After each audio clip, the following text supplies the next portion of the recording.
And thank you, Suzanne. Let's turn our attention now to the nation's capital, where a chaotic year for a politically divided Congress is coming to an end. That's right. It was filled with leadership fights, lawmaker scandals, not to mention some close calls on government shutdowns. Our Washington correspondent Jackie DeFusco has the 2023 recap. Republicans kicked off 2023 with a new majority in the House, but that slim margin soon became a major problem for Congressman Kevin McCarthy. The next Speaker of the 118th Congress, Kevin McCarthy. McCarthy was chosen to lead the chamber in January after 15 rounds of voting.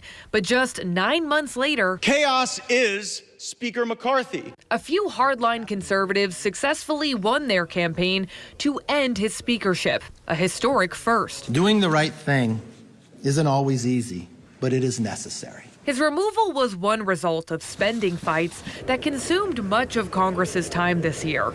This summer, a last-minute deal prevented the government from defaulting on its debt.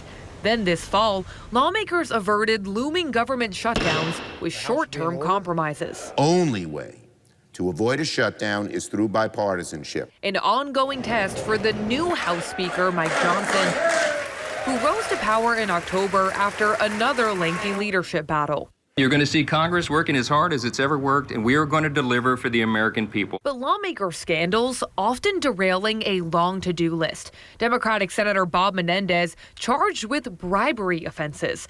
And Representative George Santos expelled from Congress after being indicted for financial crimes and a blistering ethics report, both denying wrongdoing. I will be number 6 in the history, the first Republican and the only one without a conviction. More road bumps as one Republican senator's protest about the Pentagon's abortion policy held up hundreds of military promotions for months. This is doing great damage to our military. Meanwhile, House Republicans advanced an impeachment inquiry into President Joe Biden. Joe Biden abused his public office for his family's financial gain. There is not a shred of evidence that President Joe Biden has committed an impeachable offense. Lawmakers broke for Christmas with legislation to fund the government long-term, unfinished, and additional wartime aid for Israel and Ukraine on hold.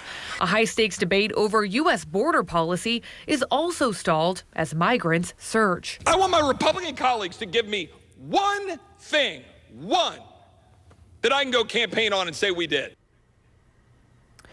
And to that point, as this year comes to a close, the 118th Congress is currently on track to be one of the most unproductive in recent history. According to one count, less than 30 bills became law this year. Back to you, Madeline. Thank you, Jackie. Now, Congress is entering this new year with a pretty packed agenda. So what exactly is on their plate heading into 2024?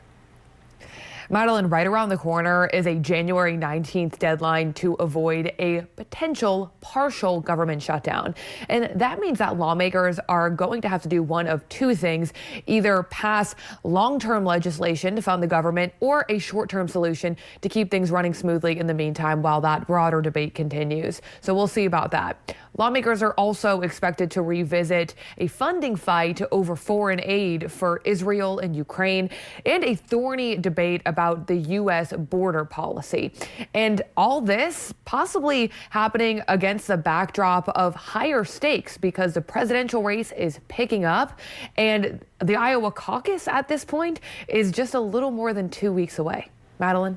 Certainly a lot to keep our eyes on this upcoming year, Jackie. Thank you. That's Jackie DeFusco live in Washington for us.